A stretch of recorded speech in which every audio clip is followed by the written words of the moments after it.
Hindi ko alam yung sinasabi mo. Alam kong alam mo. Ayan o, nakapirma ka. Rosel, if this is your way of getting back at me, please tigilan mo na. Hindi ako katulad ng anak mo na magnanakaw. Based on my initial assessment, nakikita ko na may iba pang problema ang bata. I suggest that we undergo a one-on-one session for a month. Kung ano ang pinakamas makakabuti para kay Bella, yun ho ang gawin natin. Ano ba? Hindi ka ba tumitingin sa dinadaanan mo?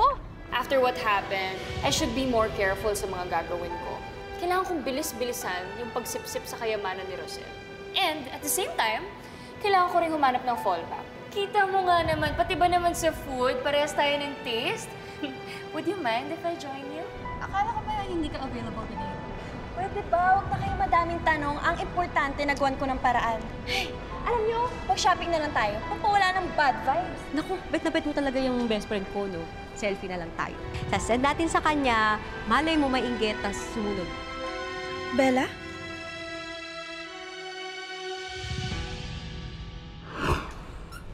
You know what, Bella? I think you should start dressing like us. Huwag ka na bumili dito kasi parang may mga online shops naman. We can help you. Yeah. Huwag niyo akong pakialam kasi style ko to eh. Napakailaman ko ba kayo?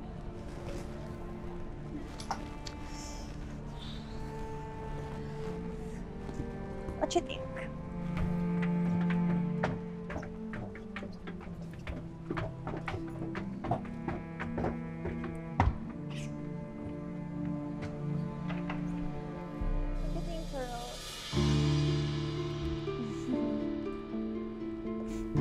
Bella?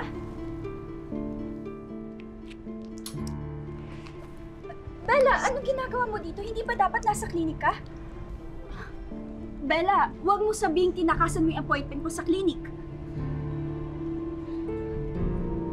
Bella, bakit ka ba nandito? Di ba ang sabi mo pupunta ka kay Doc? Ang sabi mo kay Mama magte-therapy ka. Therapy? What therapy, Bella? Huwag niyo siyang pakinggan, nangingialam na naman to eh. Tsaka naman pakialam mo na nandito ako. Let's go. Bella! Ano ba? Bitawan mo nga ako! Tsaka di ba sabi ko sa'yo, dumistansya ka sa akin? At huwag kang nangingialam ng buhay ko! Bella, paano hindi ka namin papakialaman? Kalagayan at kondisyon mo yung nakasalalay dito. Iniisip lang namin yung kabutihan mo. Tsaka paano ka magiging okay? Paano ka gagaling, di ba, kung ikaw mismo sa sarili mo, gumagawa ka ng paraan para iwasan tong therapy mo? Alam mo ba ibig sabihin ng pake mo? I-google mo, tapos pag-aralan mo para hindi ka nakikisaw-saw sa buhay ng iba, lalo na sa buhay ko! Bella, hindi tayo magkapatid, Ara. Period! Tsaka huwag kang pabida sa akin dahil kahit kailan hindi tayo magiging okay! Gamitin mo yung pagsisipsip mo kay Mama. Pero sa akin, huwag mo akong gamitin para bumangay yung image mo sa kanya! Bella, this is so embarrassing. This is a public place. Let's go. Alam mo ikaw? Manila ka talaga ng araw eh, no?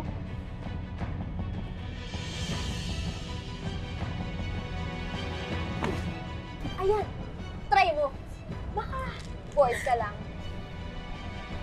Magpaka-busy-busy ka para hindi ka nangingialam ng buhay ng iba. Ara! Kasi, Ikaw sumusobra ka na. Huwag kang bastos, Back off, all of you! Massachusetts! Loser!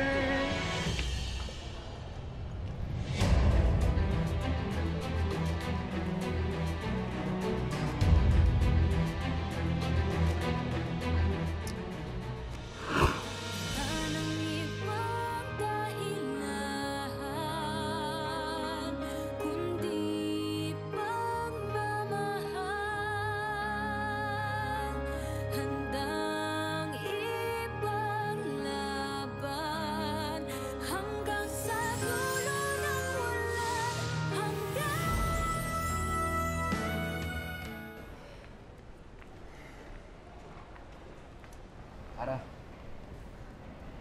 okay ka lang ba? Justin, sa tingin mo ba okay lang tong besh ko after ng ginawa ni Bella sa kanya? Buti na lang talaga, hindi mo siya totoong kapatid. Naku, kung hindi, nahawa ka na sa kamalditahan nun. Kaya di talaga ako naniniwala na anak siya ni Miss Rosel eh. Anak pa ng demonyo pwede.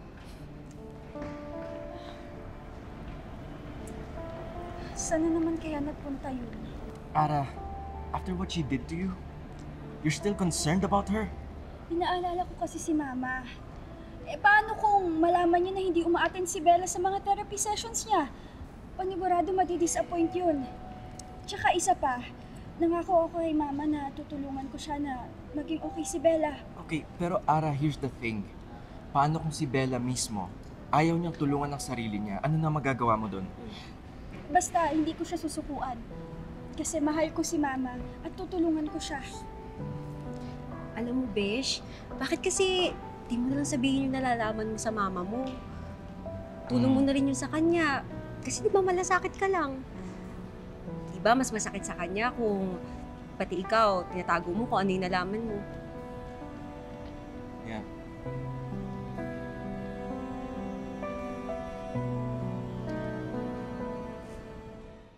Grabe no, who would have thought na magkikita tayo dito? And take note, pareho pa tayong favorite tong place na to. Hindi kaya may ibig sabihin yun. Well, actually, I went here para mag-de-stress ako. Para naman kahit papano makalimutan ko lahat ng problema sa bahay. I heard about what happened to Ara. And gusto ko lang sabihin sa'yo na hindi niya magagawa yung binibintang niyo sa kanya. I know. Dahil hindi naman talaga si Ara yung kumuha ng singsing ko, kundi si Bella. What? Yeah, Ariel, I'm sorry kung napagalitan ko si Ara. Alam mo, lang kilala ko yung bata eh. Kaya hindi ako nagugulat knowing na wala palang kinalaman si Ara doon sa sinasabi ninyo. Talagang na-busy lang ako sa farm lately kaya hindi ako nakakabisita kay Ara. How's Rosel? How is she taking it? Na malaman na si Bella pala yung kumuha ng singsing mo. Well, sino bang hindi maaawa kung yung anak mo klepto, di ba? So, ayun, pinapa-therapy na si Bella. You know what? Let's not talk about that. Okay? Mas lalo lang ako nasa stress. Why don't we just enjoy the rest of the day and samahan mo na lang akong pakalmahin yung sarili ko. Sounds good?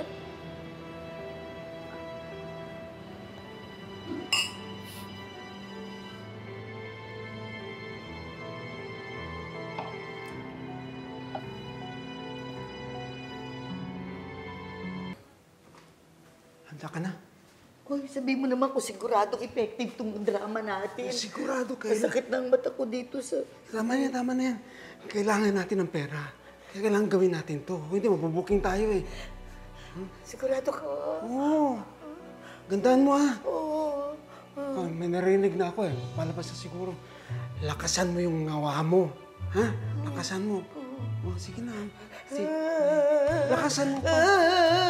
Yan. Hindi ko kaya. Tahan na. Wala na tayo. Bakit kailangan mangyari sa amin ito? Wala tayong magagawa eh. Hindi pa naman kami nagkikita. Tahan na. Wala tayong magagawa. Ang layo-layo niya. Dito lang ako. Tapos ganun pa mangyayari sa kanya. Lola Madonna? Ma'am. Bakit ho? Ano hong nangyari? Ay, hindi po. Okay lang po. Huwag na niyo na pong alamin. Huwag kayong mag-alala. Okay lang po kami. Pasensya na, Rosel, kung naka-istorbo yung iyak ni Madonna kasi may nangyari. May bad news yung natanggap eh. Ano sabihin? Ano hong nangyari? Tungkol po sa kapatid ko. Kasi po tumawag po yung pinsan ko doon na nag-aalaga. May sakit po yung kapatid ko. Nasa ICU hospital po. May kapatid ho kayo? Meron na sa Tawi-Tawi. Tawi-Tawi. Eh ngayon humingi po ng pera kasi nasa ICU daw. Wala namang kaming maibigay. Wala kang maibigay. Pasensya na po. Okay lang po kami. Sige lang. Ayoko mawala ang kapatid ko. Ayoko mawala. Wala yung kapatid ko. Lola Madonna, tama na ho. Magkano ho ba ang kailangan nyo? 60,000? 60,000. Ay! Kawawa naman ang kapatid ko. Ayoko siya mawala. Bella! Ano ba, Bella? Bella, ano ba? Tayo? Hindi ka ba titigil, Ara? Hindi ka ba napapagod sa ginagawa mo? Daig mo pang stalker sa kakabuntot sa akin. Dahil concerned ako sa iyo, Bella. Kahit ayaw mo sa akin, iniisip pa rin kita dahil gusto ko mapabuti ka. Tsaka maapektuhan si Mama kapag nalaman niya lahat ng to. Bella, ginagawa namin to para sa'yo. Pero ikaw, anong ginagawa mo, ha? Binibigyan ka ng chance ayusin yung sarili mo. Bella, mahal ka ni Mama. Sa tingin mo, anong mararamdaman niya kapag nalaman niya na hindi ka umatin sa mga therapy session mo? Maawa ka naman kay Mama. Malalaman lang niya pag nagsumbong ka. Ano? Gagamitin mo na naman to para magpabida sa paningin ni Mama? Isusumbong mo ko? Ha? Diyan ka naman magaling aray. Manulsol, manumbong, siraan ako. Hindi ka ba titigil? Bella, sumusobra ka na! Ano? Lalaban ka? Concern lang naman ako sa'yo tapos lalaban ka? Galit ngayon, ha? Sinabihan na kita, di ba? Na huwag kang mangyayalam. Ano ba, Bella? Ano ang gagawin ko? Ay, kapatid ko. Ay! Lola Madonna, tama na ho yan. Baka may mangyari pa sa inyo. Eto ho. Salamat po! Salamat! Kapatid ko. Salamat po. Wala hong ano man yun. Babayad natin dun. Padala na natin sa ospital. Padala na natin ito kagad. Oo. Pasensya na, Rosel. Mababayaran ka din namin. Nababayaran ka. Lola Madonna, hindi na ho kailangan. Tulong ko na ho yan sa inyo. Salamat po. Ikinabayad na natin sa ospital. Tama na ho yan. Pwes ka na nga dito? Bakit ka ba na dito, ha? Ano ka? Sasambahan ko. Ano ka? Concern lang naman ako sa'yo tapos lalaban ka agad. Bella, pero? Sinabihan na kita, di ba? Huwag kang mangyayalap. Pakailamera ka, Ara. Layo-layuan mo na ako. Ana, Bella! Ano nangyayari dito? Bakit kayo nag-aaway ng ganyan?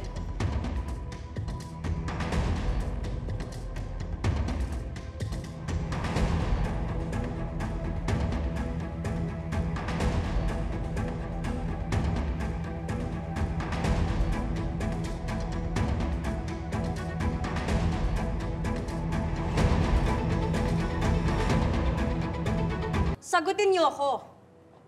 Bakit kayo nagsasakitan? Bakit kayo nagsisigawan? Mama, si Bella kasi...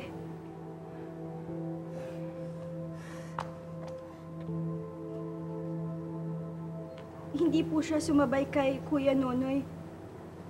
Nag-taxi po siya pa uwi galing clinic. Siyempre, Mama, concerned lang naman ako para kay Bella eh. Kasi mamaya, may mangyaring masama sa kanya, di ba? Kung magko-commute siya mag-isa. Kaya, sorry po kung nagtaasan po kami ng boses at nag-away po kami. Iniisip ko lang naman po yung kapakanan ni Bella. Akala ko naman kung anong pinag-aawayan ninyo.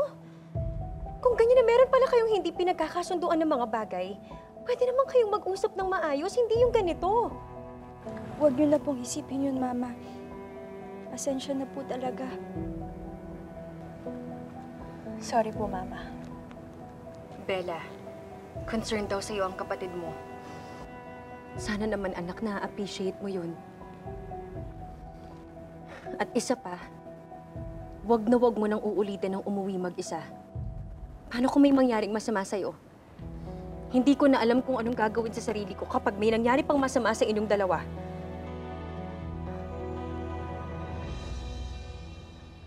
Kamusta nga palang session mo kay Dr. Aguilera? Ayos naman po. Marami po kaming napag-usapan. That's good to hear, anak. Excuse me, I have to take this.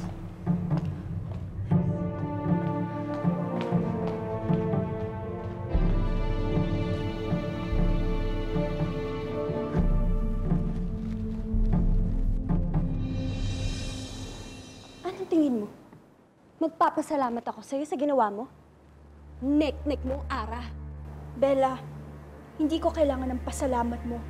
Ang kailangan ko, magtino ka. Pumunta ka sa mga therapy sessions mo para kay Mama.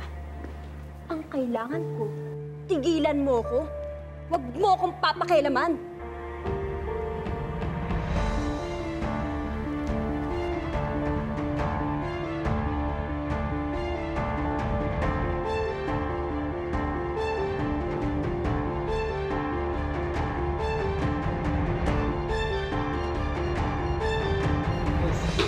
Watch your step. Oh. Hey. Sigurado ka ba? Kaya mo mag-drive pa uwi? I don't know, Ariel. Medyo nahihilo nga ako ngayon eh. Kung ako tatanungin, ayoko pa sana umuwi sa bahay. Wala naman mag-aalaga sa akin dun eh. Si Rosel, busy sa dalawa niyang anak. So walang pakialam sa akin yun. Uy, hindi totoo yan. Kilala ko si Rosel, hindi siya ganon. You're her family, kaya I'm sure may pakialam siya sa'yo.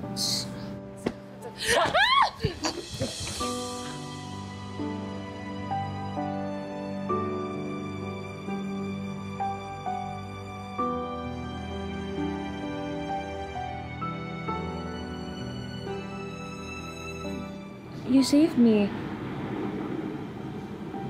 You're my superhero. Alam mo, mabuti pa. Ihatid na lang kita sa inyo. Ayoko umuwi sa bahay. Just take me somewhere else. Basta wag lang sa bahay. Please, I'm begging you.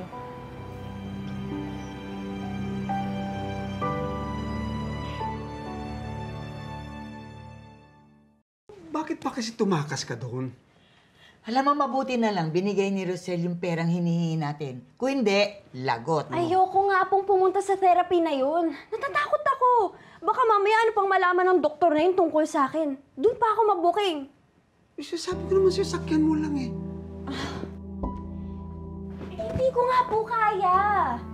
Kung alam nyo lang anong mga tinatanong ng doktor na yun, hindi ko alam kung nanguhuli ba siya. Okay naman sana eh, kung di lang ako nagbuking ng araw na yan. Kahit kailan siya ang asungot at panira sa buhay ko. Eh, pinagtakpan ka pa nga niya? Lola, ginagawa niya lang yun para siya yung magbukang mabait na anak kay Mama. Paki ko, basta wag niya akong papakialaman. Sabi ko naman sa'yo, sakyan mo lang eh. Pagtiisan mo na yung pagpapagamot mo. Tapos, magaling ka naman umarte. Eh yung doktor, kaya mo nang ikwento kung ano-ano ang gusto mo ikwento doon. Ang mahalaga dito ay makuha mo ulit ang loob ng mama mo. Ha? Naintindihan mo?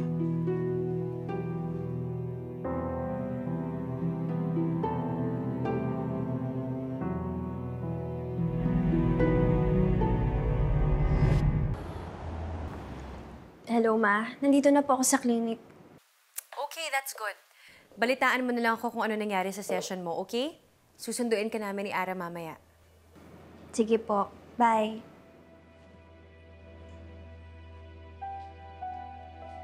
Excuse me, Bella Montesilio. Paantay na lang po si Doc, medyo na traffic lang. Thank you. Hello, this is Dr. Aguilera's office. How may I help you?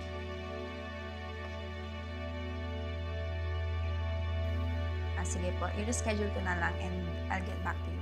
Thank you.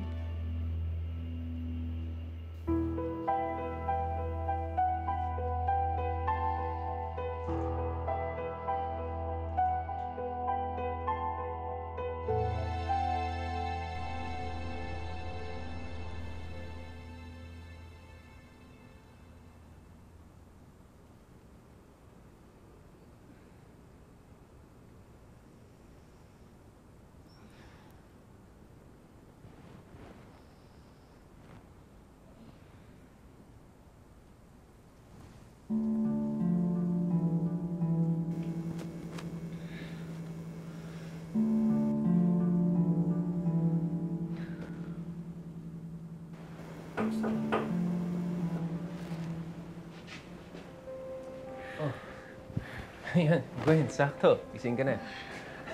Alam mo ba, sobrang himbing ng tulog mo. Kaya hindi na rin kita ginising kahit tanghali na. Oh, here, oh. I brought you food. hindi mo nga ako inuwi sa bahay kagabi. You were begging for it, pero naintindihan naman kita. Kaya dito na lang kita dinala sa bahay. Total, meron namang guest room dito. Ikaw din nagpalit ng damit ko? You mean... No. Wait. It's not what you think. Ako nag-base sa'yo, Iha. Alam mo itong si Ariel, hindi siya magte-take advantage sa babae na lasing na kagaya mo. Pasalamat ka nga kay Ariel dahil siya nag-uwi sa'yo dahil kung iba yan, baka kung ano nang nangyari sa'yo. Naivina, hindi ko naman siyempre pwedeng pabayaan si Gwen last night. You're such a gentleman, Ariel. Alam ko naman na hindi mo ko pababayaan and safe ako sa'yo kagabi. And for that, thank you. Ano ba? Wala yun, no? O ito, kain ka na. Yes. Okay? Sige. Sige, iwan ka na muna namin. Salamat. Thank you.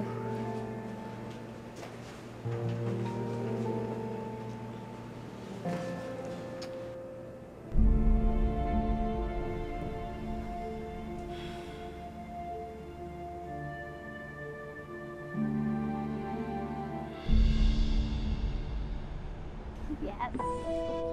Sarap ng ice cream.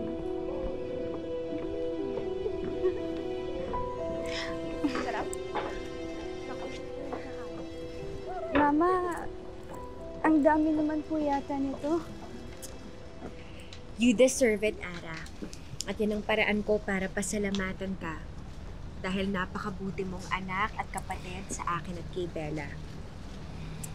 Alam mo, Ara, I'm so thankful for you. Dahil kahit hindi mo totoong kapatid si Bella, nararamdaman ko na totoo ang malasakit mo at pag-aalala sa kanya. Na talagang tinuturing mo siya na parang tunay mong kapatid.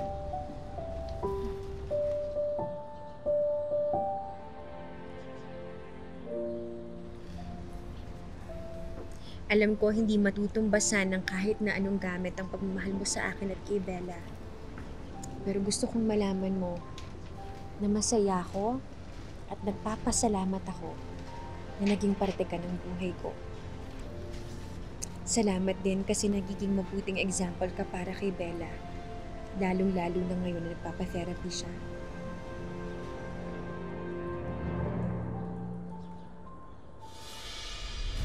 Kaya okay bumili ng snacks.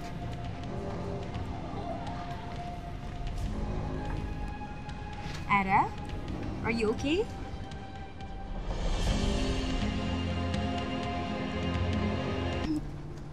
Mama, bigla po kasing sumakit yung tiyan ko eh. Oh.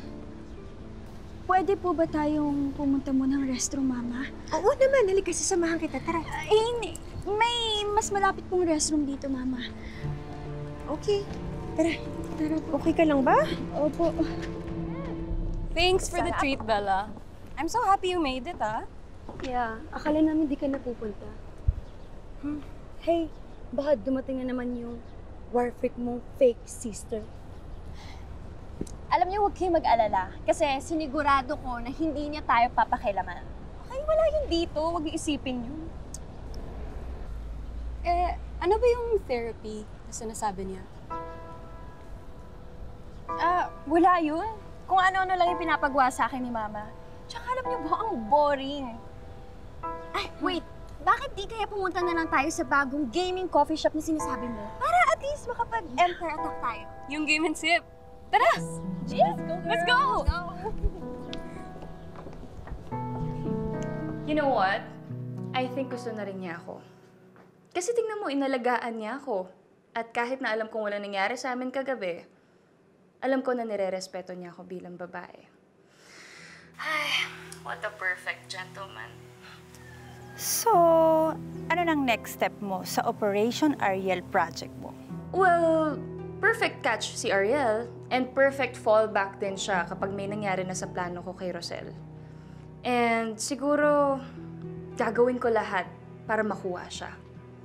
I'll start with, I'll break the wall between us. So, wish me luck. Good luck, girl!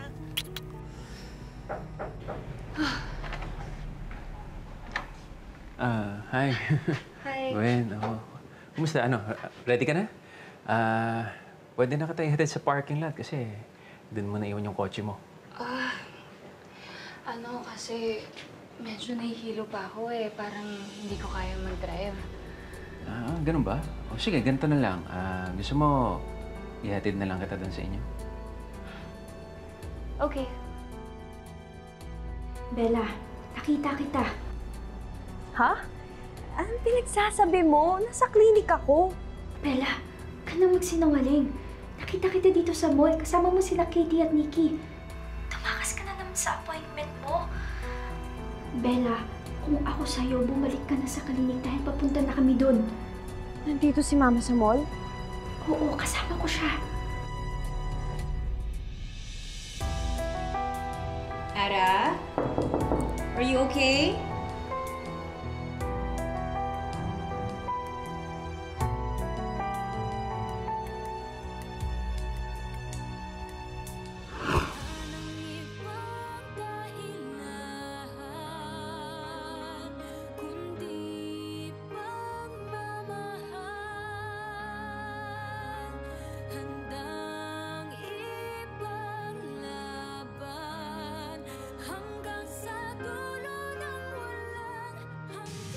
Alam ko wala akong karapatan manghimasok sa inyo. Pero pagdating ng panahon na mabawasan na yung galit sa puso mo, sana mabigyan natin ng chance na makapagsalita ang mga bata.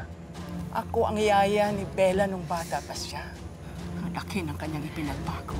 Kung ako ang papipiliin, mas gugustuhin ko pang ikaw na ang tunay na anak ni Ma'am kaysa kay Bella. Nangako ako sa inyo na nandito lang ako lagi.